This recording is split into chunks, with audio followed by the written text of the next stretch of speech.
निंद दशा नहीं देख सके इसलिए नेत्र में अंधापन। जब गोधन सुख लख कर भय से कंपन होता है तन में, निश्चल है तू जलते गर्दन जीर्ण जरा मैं इस तन में।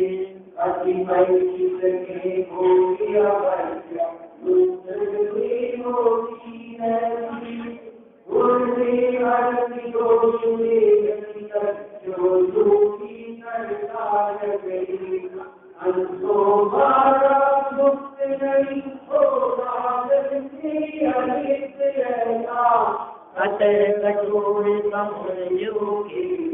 दिवस काल में ही खिलता, यह विचार नहीं करे कंध में भ्रमण करते प्राण।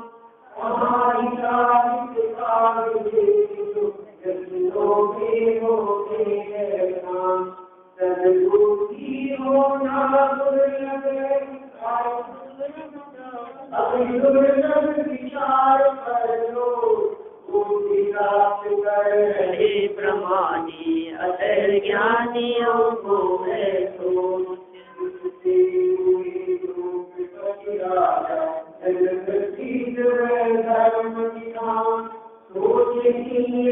क्षम होकर भी ज्ञानी नृप के किंकर जान। क्षम होकर भी ज्ञानी नृप के किंकर जान।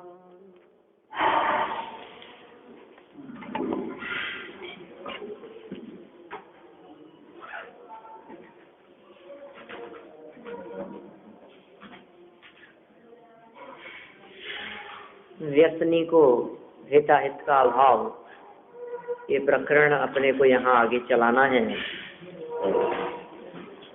विषयी जीवों की जो दशा दिखाई देती है वो जगत से कुछ विपरीत दिखाई देती है, और इस संदर्भ में आचार्य देव ने अत्यंत आश्चर्य व्यक्त किया था कि तुझे अपूर्व सम्यक दर्शन आदि की प्राप्ति दिखाई दे रही हो, फिर भी तू उसकी प्राप्ति न करे, और जो रागादिक बहुत लंबे काल से भोगता हुआ आ रहा है और जिनमें दुख भोग रहा है, कष्ट का वेदन कर रहा है, उसी में तू रचा पचा रहे। ये बात हमारे को बड़ा आश्चर्य लगता है कि तेरे को सुख रूप सम्यक दर्शन आदि के प्रति रुचि क्यों नहीं है, उनसे अरुचि क्यों है, और इतने लंबे काल से प्रवर्तमान रागादि भावों से तुझे अरुचि क्यों नहीं हुई। ये बात का हमें आश्चर्य होता है। देखिए आप, व्यसनी को हिताहित का अभाव, मतलब उसके पीछे एक ही कारण दिखाई देता है कि शायद व्यसन आदि के कारण ऐसी प्रवृत्ति होती है। 86 नंबर पेज है और व्यसनी को हिताहित का अभाव ये हेडिंग दिया है, और इस हेडिंग से अपन पढ़ते हैं यहाँ, दोषों में आसक्त एवं व्यसनी होकर। व्यसन शब्द का अर्थ सप्त व्यसनी नहीं है। व्यसन शब्द का अर्थ है आदत, खोटी आदत, बुरी आदतें, वो सब व्यसन है। जितनी भी खोटी और बुरी आदतें होगी वे सब के सब व्यसन है। हाँ अच्छी, लेकिन अच्छी के अर्थ में व्यसन शब्द का प्रयोग करते नहीं है। चाय पीना, लेकिन यदि उसकी लत पड़ गई है, उसके बिना रह नहीं सकते हैं, तो व्यसन है। ऐसा व्यसनी होकर हित अहित की भावना न करके, जिसका व्यसन है, जिसके प्रति जुड़ा है, जिसके प्रति अति लगाव है, जो चीज छूट नहीं पा रही है, तो उसमें हित अहित की भावना न करके संसार में जन्म मरण आदि अनेक दुख तुमने पाए हैं। यह बात आगामी छंद में दृष्टांत सहित समझते हैं। वसंत तिल का छंद है, भक्तामर पुत्र वाला छंद है वसंत तिल का।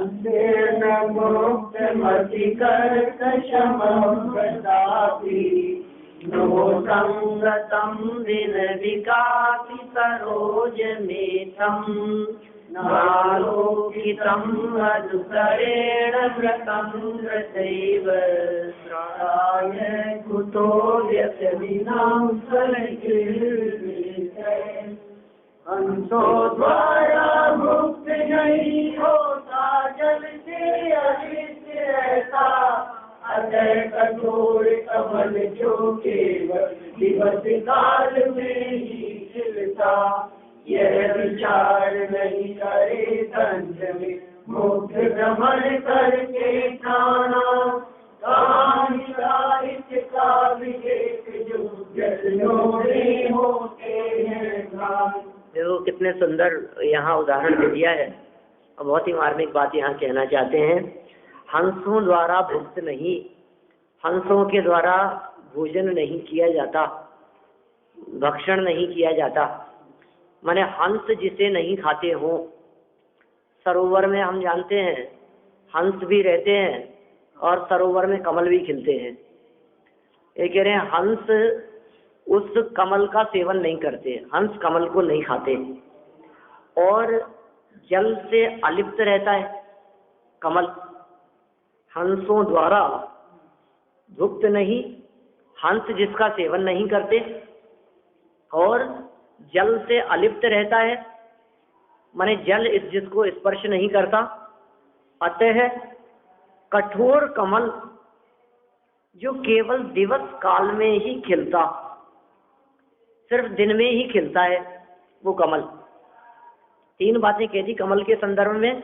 वो कमल जल से अलिप्त रहता है, दिन में खिलता है, और हंस जिसका सेवन नहीं करते। हंस शब्द का प्रयोग समझदार व्यक्ति के संदर्भ में, कि वो समझदार है, वो उसके सुगंध पर मुग्ध नहीं है, वो उसकी तरफ आकर्षित नहीं है, वे हंस उसका सेवन नहीं करते हैं।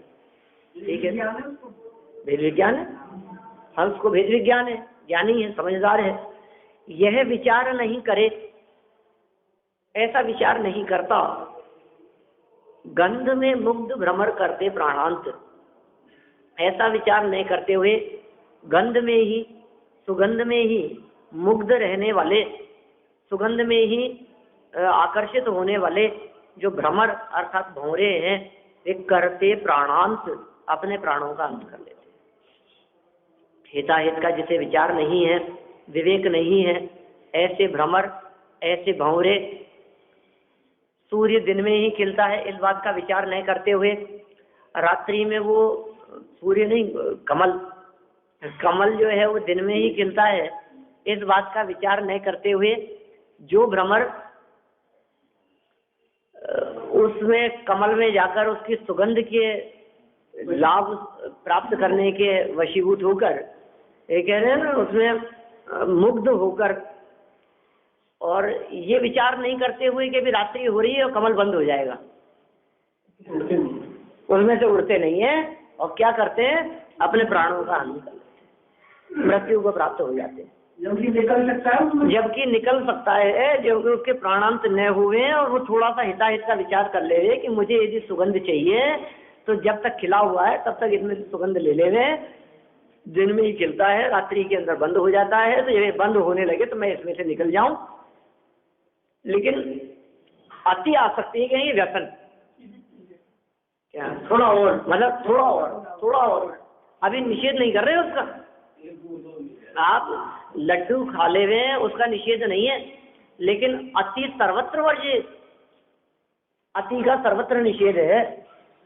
आप टीवी देखें उस बात का निषेध नहीं है, आप पतंग उड़ाएं उस बात का निषेध नहीं है, आप लड्डू खाएं उस बात का निषेध नहीं है, आप कुछ भी जो भी प्रवृत्ति आपकी दिखाई देती है खान पान रहन सहन संबंधी, उसका निषेध नहीं है। लेकिन ऐसा है कि आप लड्डू खाने में ऐसे हो जाएं कि आप लड्डू ही लड्डू खाएं और खाते ही रहें, तो बीमार पड़े बिना नहीं रहे। अति किसी भी चीज की, अति सब चीज की बेकार है, किसी भी चीज की अति नहीं होनी चाहिए, लिमिट में, ठीक है ना। अब लेकिन बच्चे इस बात को नहीं समझते हैं, वो तो बस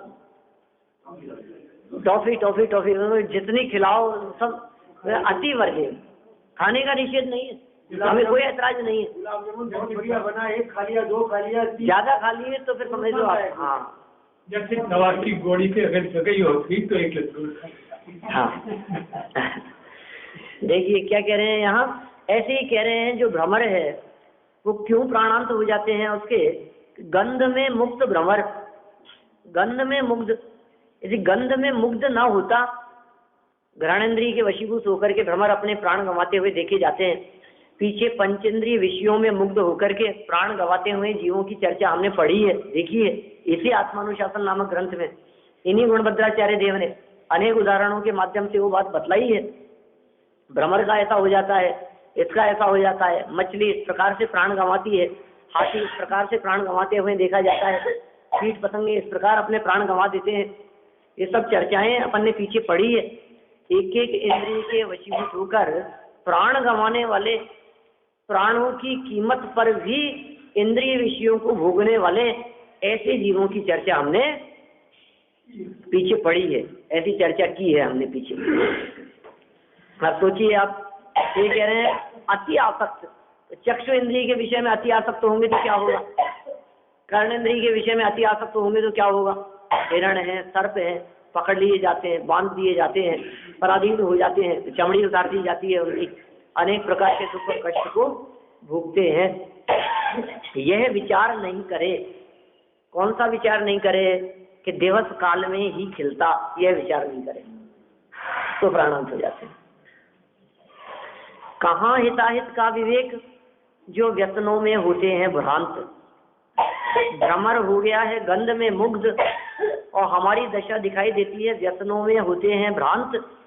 पंचेंद्रिय विषयों में, व्यसनों में, भ्रांत मतलब भ्रम से ही सुख मानने वाले, उसका नाम है भ्रांत। पंचेंद्रिय विषयों में भ्रम से आसक्त होकर हम दुख यदि मानते हैं तो क्या होगा, कहाँ हिताहित का विवेक। अब जब हमने भ्रम से उसमें सुखी मान लिया तो वो चीज तो हमसे छूटेगी नहीं, और हिताहित का विवेक का विचार करने का प्रश्न नहीं उठता वहां पे। देखिए क्या कह रहे हैं अर्थ, यह कमल का फूल हंसों द्वारा भोग्य नहीं है। भ्रमर तो भोग्य भोगते हैं, हंस नहीं भोगते। अति कठोर है, जल में भी तन्मय नहीं होता और दिन में खिलता है। जल से तन्मय नहीं होता, जल से लिप्त नहीं रहता, जल से भिन्न रहता है, जल से भिन्न कमल है। ऐसा दौलतराम जी ने उदाहरण प्रस्तुत किया है कि स्थान पर जल से भिन्न रहने वाले कमल के समान, विचार नहीं करे और दिन में ही खिलता है। इस प्रकार कमल के स्वरूप का विचार नहीं करता हुआ, भी अत्यंत कठोर है, ये भी विचार कर लेगा ना, कठोर है कमल, तो भी वो उसमें नहीं फंसे।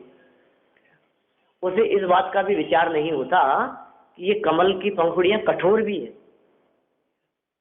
अन्य पुष्पों की तुलना में, पुष्प की पंखुड़ियों की तुलना में कमल की पंखुड़ियों में कठोरता बहुत है, और जब वो बंद हो जाता है तो कठोर है। और फिर एक तरफ तो आ रही है सुगंध, समझना, और दूसरी तरफ उस कठोर कमल को छेद करके बाहर करने में विशेष मेहनत। क्या इजी नहीं, कर तो सकता है, लकड़ी में छेद कर, कमल की पंखुड़ियों में छेद करके भौरा बाहर तो निकल सकता है, लेकिन एक तरफ तो आनंद छोड़े और दूसरी तरफ वो मेहनत करे कठोर परिश्रम करे, ऐसा कौन करेगा? लौकिक में भी इतना मूर्ख तो कोई नहीं होता है। हर व्यक्ति इजी वर्क तलाशते हैं। आपको यदि कोई काम करने के लिए कहा जाए तो आप 2 ऑप्शन दिए जाएं तो आप वही चीज को पसंद करेंगे जो चीज सरल हो। क्या? एक तो सरल और दूसरा जिस कार्य को करने में अच्छा लग रहा हो। बोरिंग काम क्यों करेंगे आप जो नीरस लगेगा? खेत करो और निकलो, अरे क्या है यार तुम तो मजे करो, सुगंध लो यहाँ फूल की, ऐसा विचार करता हुआ वो पुष्प की सुगंध लेने में ही, उस कमल की सुगंध लेने में ही अपने प्राण को गंवा देता है। नाक वगैरह बंद हो जाती है उसकी? नाक बंद हो जाती है, दम घुट जाता है, और यदि कदाचित ऐसा नहीं भी होवे तो कुछ देर में ही हाथी उधर से गुजरता हुआ फूल सहित खा जाता है। उसे फूल सहित खा जाता है, कुचल देता है, उखाड़ देता है, पटक देता है, प्राणांत हो जाते हैं उसके। हाथी जो मतलब मांसाहारी तो नहीं है लेकिन फल फूल तो खाता ही है। वो घोड़ा थोड़ी ना खाता है, वो तो फूल खा रहा है।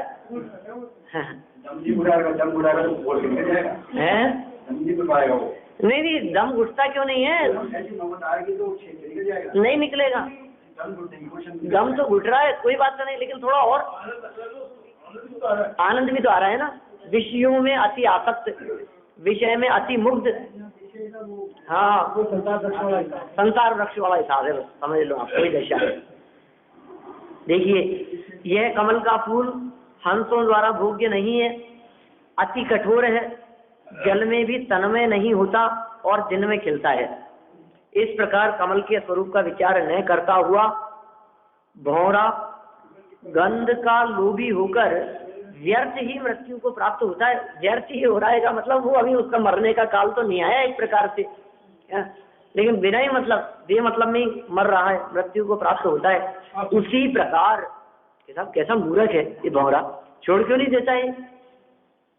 अपने को मूर्ख दिखता है ना, कोई जैसे भ्रमर की बात करें वैसे हमें को लगता है कितना पागल है, बेवकूफ, अकल नहीं है, निकल नहीं सकता था, इतनी ताकत होते हुए भी जबरदस्ती मर गया, मौत के मुंह में जाकर के बैठ गया।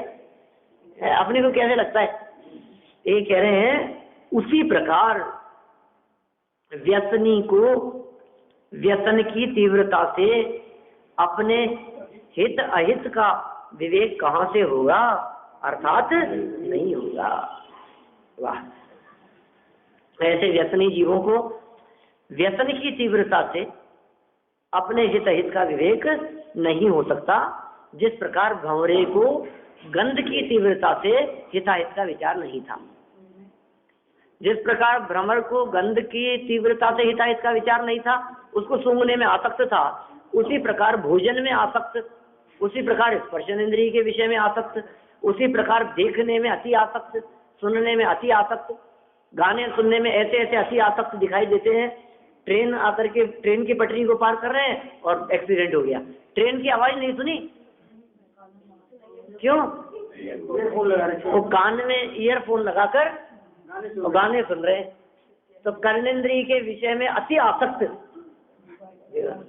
हम ये नहीं कह रहे कि आप सुनो नहीं, सुनने हम ये नहीं, हाँ, और ये भी पड़ जाए यूं मर गया और क्या, उसके बावजूद सब पता है, लेकिन फिर भी पता नहीं कैसी दशा है। बोलो, ये अपन पढ़ते हैं इस प्रकार की घटनाएं। कर्ण इंद्रिय के विषय में अति आसक्त होकर के, चक्षु इंद्रिय के विषय में अति आसक्त होकर के टीवी देखने में इतने मस्त रहे कि पीछे से चोर आकर के घर खाली करके ले गए, टीवी देखते रह गए। बोलो आप, एक्सीडेंट हो जाता है टीवी देखने में, पता इन लोगों तो बस उसी में लग रहे हैं, टीवी में अति आसक्त हो गए उसको देखने में, चक्षु इंद्रिय के विषय में। और पीछे से क्या हो गया कि वो चोर चोरी करके ताले तोड़ करके निकाल करके ले गए माल, बैठे हैं चुपचाप। ऐसी दशाएं दिखती है भाई अपने को। चक्षु इंद्रिय के विषय में, स्पर्शन इंद्रिय के विषय में, रसना इंद्रिय के विषय में, खाने में इतना आसक्त हुए कि वो मतलब समझो आप इतने था, नहीं खाता ही चला गया तो बात तो ठीक है, जिसका टेस्ट बिगड़ गया था, जिसमें फूड पॉइजन हो गया था, समझो आप, जो 2 दिन पुराना हो गया था, काफी देर से पड़ा हुआ था, लेकिन आसक्ति के कारण अति मुग्ध, अरे क्या होता है जी, क्या है, लाओ मेरे को, तो मैं तो सब अपने तो सब चलता है, तो सब पी सकते हैं, सेवन कर सकते हैं उसका। पुरानी चीज का विचार नहीं करता हुआ, खराब हो गई है, इस बात का भी विचार नहीं करता हो। आपको पता है जली हुई रोटी खाना और कच्ची रोटी खाना ये भी अभक्ष्य है। बोलो अब आप सोचो, आप इन अभक्ष्य की श्रेणी में लिया है आचार्यों ने। जो भी हो, मतलब अति आसक्ति के बिना नहीं हो सकता उसका सेवन करना। माने जो चीज खराब हो गई है, खराब हो जाने के बावजूद भी, गल जाने के बावजूद भी, टेस्ट बिगड़ जाने के बावजूद भी आप उसकी आसक्ति को छोड़ नहीं पा रहे हैं, आप उसे फेंक नहीं पा रहे हैं। आपको लगता है कि नहीं तकलीफ होती है, आपको कष्ट होता है उसमें, और आप स्वास्थ्य की कीमत पर भी, स्वास्थ्य बिगड़ जाएगा इस कीमत पर भी आप उसको खा लेते हैं। नहीं साइड से निकाल करके, नहीं ऐसा करके, नहीं क्या हो गया इस में तो ऐसे हो जाता है, तो समझिए आप वो अभक्ष्य है, वो अखाद्य की गिनती में। हाँ सही बात है। 300 रुपए किलो के मिश्री मावे के चक्कर, 1 किलो तो खाएगा नहीं, ज्यादा से ज्यादा 150 ग्राम, तो मुश्किल से 50 रुपए का भी नहीं खा पाएगा, है ना। और उसके चक्कर में डॉक्टर को 500 रुपए दे देगा। और यदि कोई और गड़बड़ हो गई है, डिहाइड्रेशन हो गया, उल्टा सीधा कुछ हो गया और भर्ती हो गया, और 50 रुपए के चक्कर में 5000 भी लग सकते हैं। हाँ ये तो कुछ ज्यादा ही होगी बात, हो भी सकती है, लेकिन ऐसा भी हो सकता है। देखिए आप, हाँ तो क्या कह रहे हैं यहाँ पर कि व्यसन की तीव्रता से अपने हित का विवेक कहाँ से होगा, अर्थात हिताहित का विवेक उसे नहीं हो सकता है। देखिए फिर आगे कहते हैं टोडरमल जी साहब, इन्हीं का भावार्थ करते हुए इसी बात को और अच्छे से समझाते हैं। यहाँ अन्योक्ति अलंकार द्वारा दृष्टांत से ही दृष्टांत समझाया गया है। अब देखो आप, अन्योक्ति अलंकार ये इस प्रकार का अलंकार है कि कहें कुछ और समझा रहे हो कुछ और, ये अन्योक्ति अलंकार। किसी और चीज को समझाने के लिए किसी और बात को समझाना, यह अन्योक्ति अलंकार कहलाता है। यहाँ क्या किया है इन्होंने, आप आचार्य देव का मूल श्लोक पढ़ें और इनका पद्यानुवाद पढ़ें, तो इस पद्यानुवाद और मूल श्लोक में कहीं कोई बात ऐसी समझाई नहीं गई है। यहाँ क्या समझाया गया है कि सुगंध में मुग्ध होकर के भंवरा अपने प्राण गंवा देता है, कमल का ऐसा ऐसा स्वरूप है उसको नहीं जानता हुआ। इस प्रकार वो हिताहित का विवेक नहीं करता और व्यसनों में होते हैं भ्रांत, व्यसनों में भ्रांत। तो ये चर्चा की है, दृष्टांत दिया है। अब ये इसका स्पष्टीकरण करते हुए टोडरमल जी कह रहे हैं कि दृष्टांत ही ऐसा दिया है जिसके अंदर अपने आप ही दृष्टांत समझ लो आप। अब इसको अलग से कोई समझाने के लिए कहेंगे, इसकी व्याख्या करेंगे, ऐसा नहीं है। अलग से कुछ नहीं समझाएंगे इसके बारे में, पहले तो उदाहरण दे रहे हैं, फिर उस उदाहरण को सिद्धांत पर घटित करें, ऐसा नहीं है। जो उदाहरण दिया है वो उदाहरण ही अपने आप में सिद्धांत जैसा है, इसी में से लगा लो आप अपने आप ही, बिना कहे ही। जैसे मान लो ऐसा कहते हैं ना कि बहू को समझाना हो तो बेटी को समझाया जाता है, तो समझाना है उसको और समझाया जा रहा है इसको, ऐसा। तो ऐसी बात कह रहे हैं यहाँ। हाँ हाँ, मतलब वही समझाना है उसको और कह रहे हैं समझा रहे हैं इसको। तो ऐसे ही कह रहे हैं समझाना है भगवान आत्मा को, समझाना है मनुष्य गति के जीवों की विषयासक्त प्रवृत्ति को, समझाना है मनुष्य गति के जीव और शिष्य जो सामने बैठे हैं ये किस प्रकार की मूर्खता करते हैं, किस प्रकार की अज्ञानता के कारण प्राण गंवाते हुए देखे जाते हैं। समझाना ये बात है और समझा रहे हैं देखो भंवरा कितनी मूर्खता कर रहा है। अब समझ लो, समझदार को इशारा काफी है, कोई और बात समझाना। हाँ मतलब जैसे बता दिया ना मैंने, क्या कहा मैंने, हाँ बस ऐसी बात है। ऐसा अन्योक्ति अलंकार, कुछ अलंकार ऐसे होते हैं डायरेक्ट उस वस्तु के से रिलेटेड होते हैं, तो ऐसे अन्योक्ति कह रहे अरे देखो देखो कैसा मूर्ख है। अब देखो इसको ये नहीं कहा कि तू मूर्ख है ये प्रयोग कैसा हुआ, अन्योक्ति अलंकार। किसी व्यक्ति को मूर्ख कहें तो नहीं समझ पाए, लेकिन बातों ही बातों में किसी दूसरे को मूर्ख कह करके अपनी बात समझा दी, ये अन्योक्ति अलंकार कहलाता है। समझदार से कई बातें ऐसी होती है, कई बार इस प्रकार के प्रसंग जीवन में घटते हैं कि हम डायरेक्ट किसी व्यक्ति को कोई बात कह नहीं सकते, और कहेंगे तो बुरा लग जाएगा।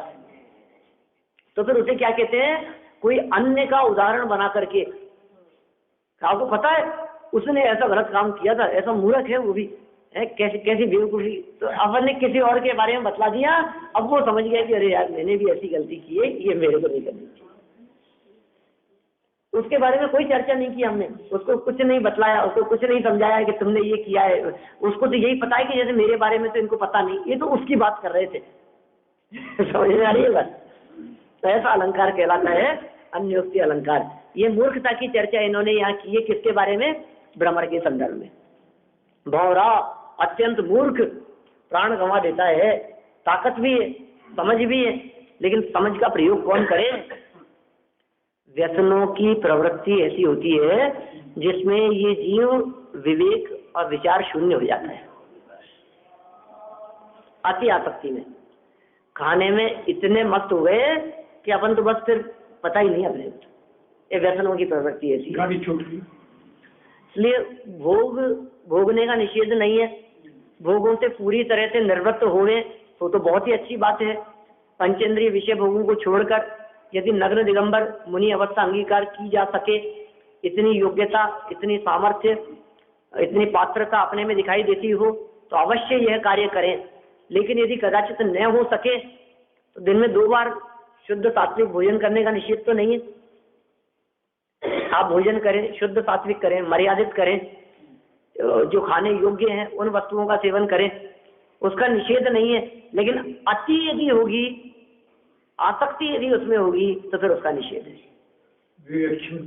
देखिए भावार्थ की पंक्तियां, यहाँ अन्योक्ति अलंकार द्वारा दृष्टांत से ही, दृष्टांत माने सिद्धांत समझाया गया है।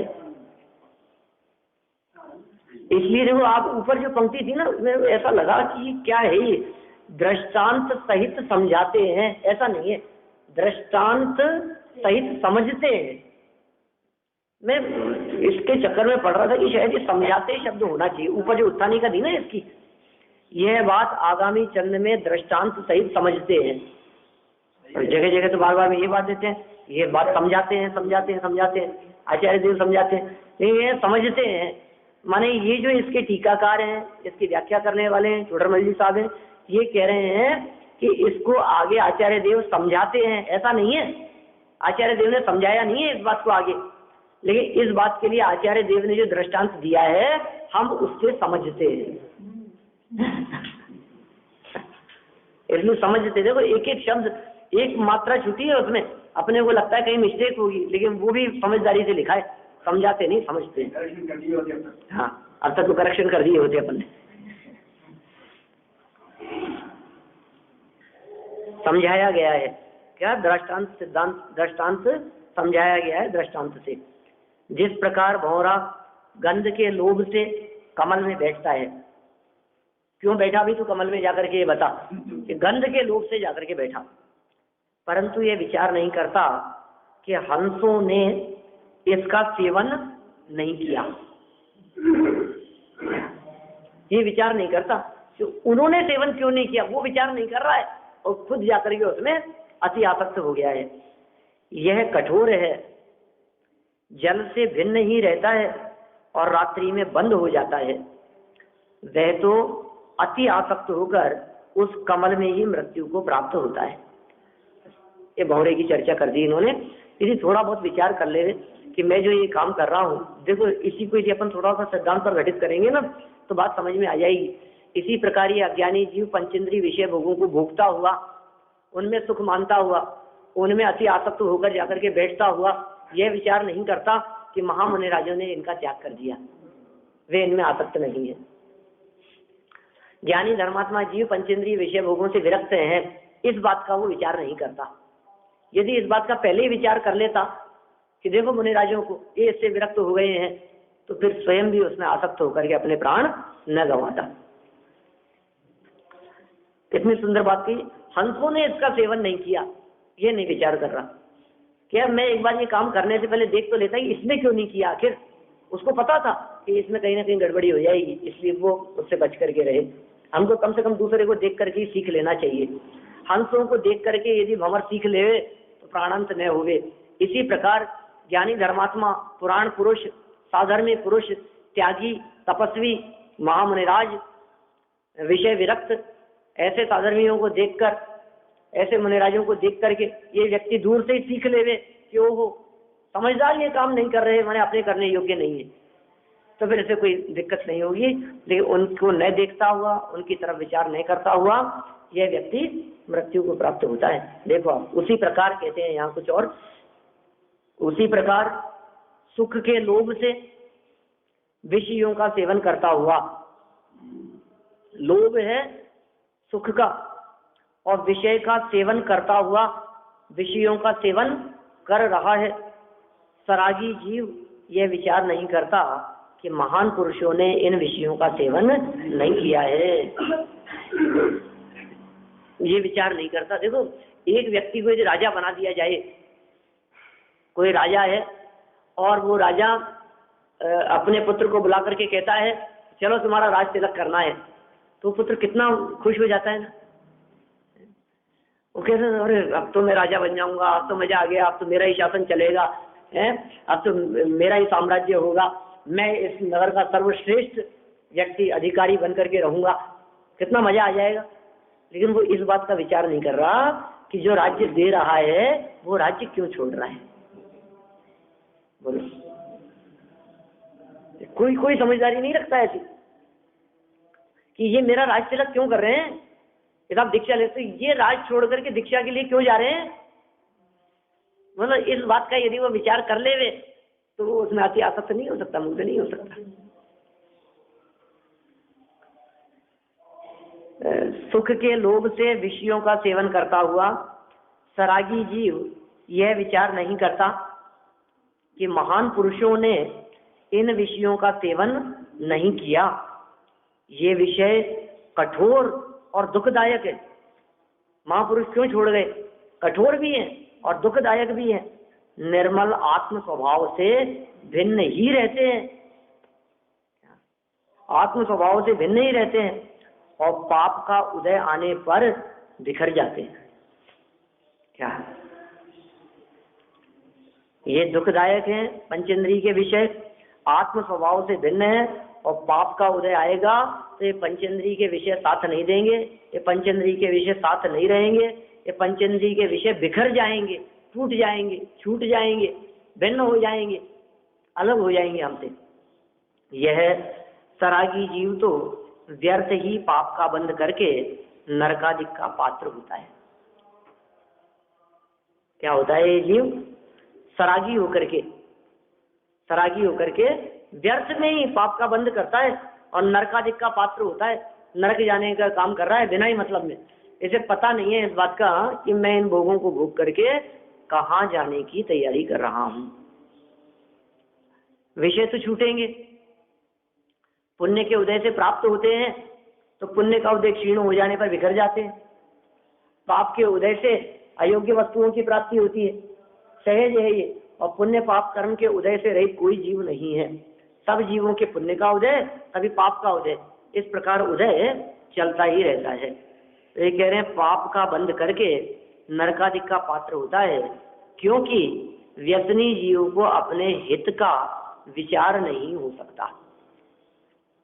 ऐसा कह सकते हैं व्यसन में अंधा हो गया, ऐसा कह सकते हैं मोह में अंधा हो गया, ऐसा कह सकते हैं स्वाद में अंधा हो गया। होता है ना, ऐसा कह देते हैं कभी कभी, ये स्वाद में अंधा होकर के वो दिखता नहीं है, गला खराब हो रहा है फिर भी खाया जा रहा है, ऐसा बोलते हैं ना, पर तबीयत बिगड़ रही है, इसको विचार नहीं है, जुकाम हो रही है इतनी से, तबीयत खराब हो रही है, इतना ठंडा खा रहा है, आइसक्रीम खा रहा है, तली भुनी चीजें खा रहा है। देखो इसका मतलब क्या है, विचार ही नहीं कर पाता वो। एक्चुअल में आती आसक्ति ऐसी होती है, वो होगा तो देखी जाएगी, तो बाद में गोली खा लेंगे, अभी तो खाने दो आप।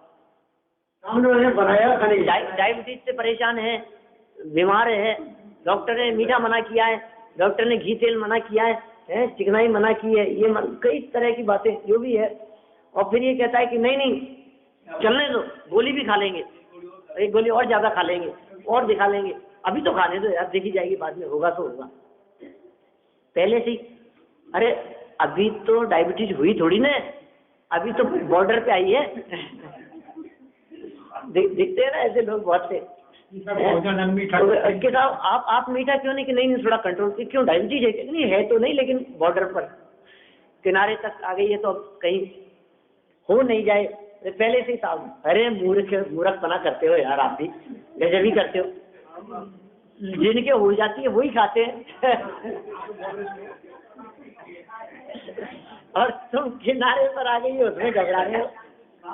खाओ आप तो, और फिर उसे लगता है कि चलो चलो ठीक है यार, कोई बात नहीं है, इतना कह रहे अपन तो खा ही ले, एक पीस और ले लेते हैं, क्या फर्क पड़ता है उसमें। और बात तो सच्ची है, फीकी चाय अच्छी तो नहीं लगती है। पीते पीते तो अच्छी लगती है, आई गई है, कोई बात नहीं।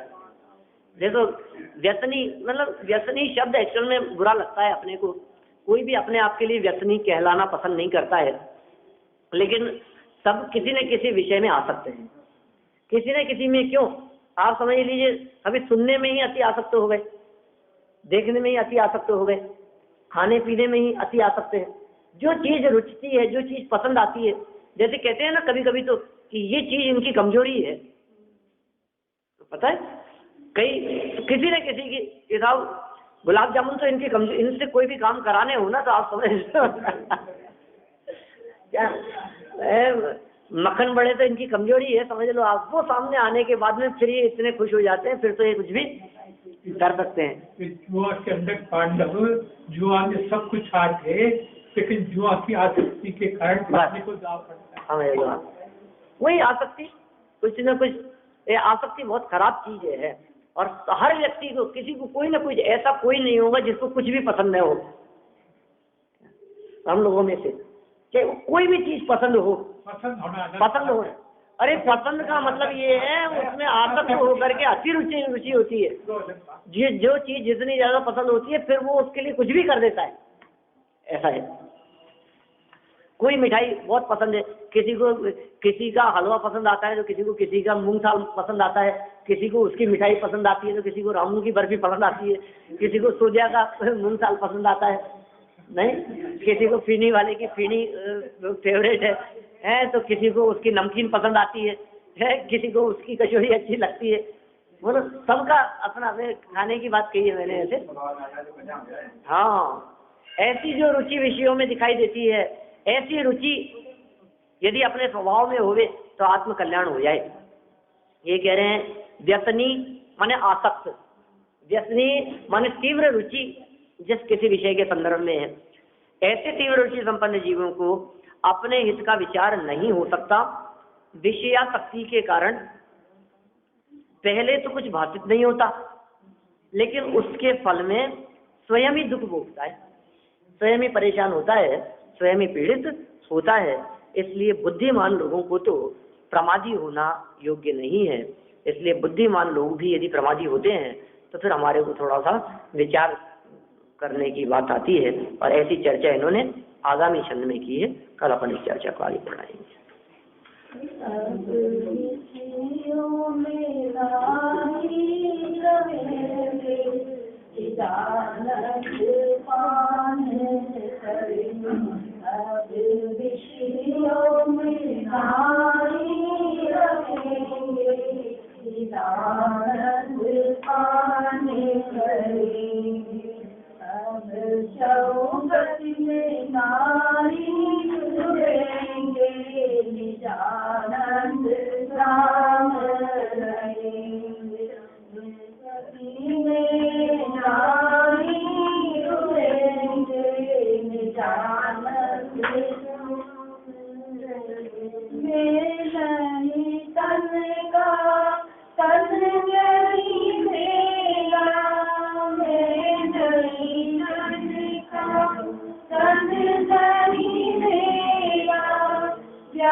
ज्ञान आनंद पान करेंगे।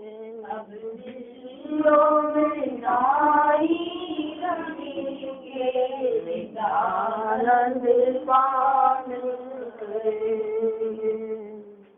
ऋषियों का रस मिलता प्यारा, ऋषियों का रस मिलता प्यारा, चेतन का आनंद निराला, चेतन का आनंद निराला। अब ज्ञान विज्ञान रखेंगे, आनंद पान करेंगे। अब ज्ञान में ज्ञान रखेंगे, आनंद पान करेंगे। अब विषयों में नहीं रहेंगे, आनंद पान करेंगे।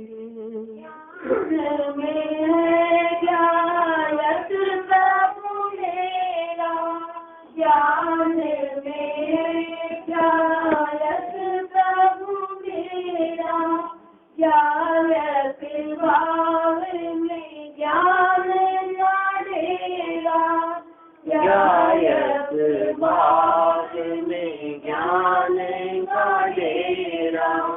ओ शायद श्रेणी चढ़ेंगे, आनंद पान करेंगे।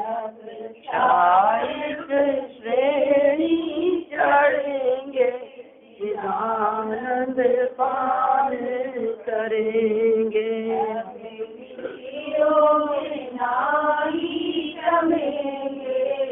आनंद पान करेंगे। चौगति में नहीं चलेंगे, आनंद पान करेंगे।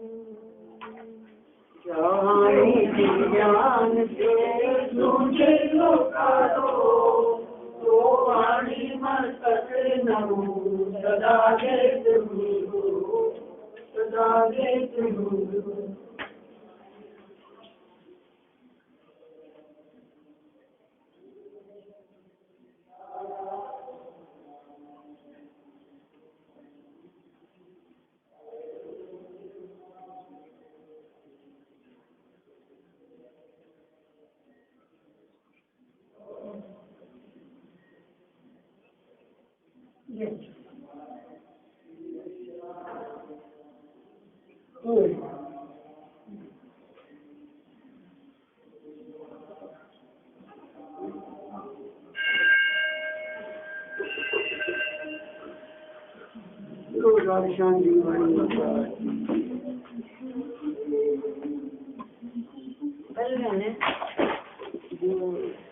मैनारा जी गया था।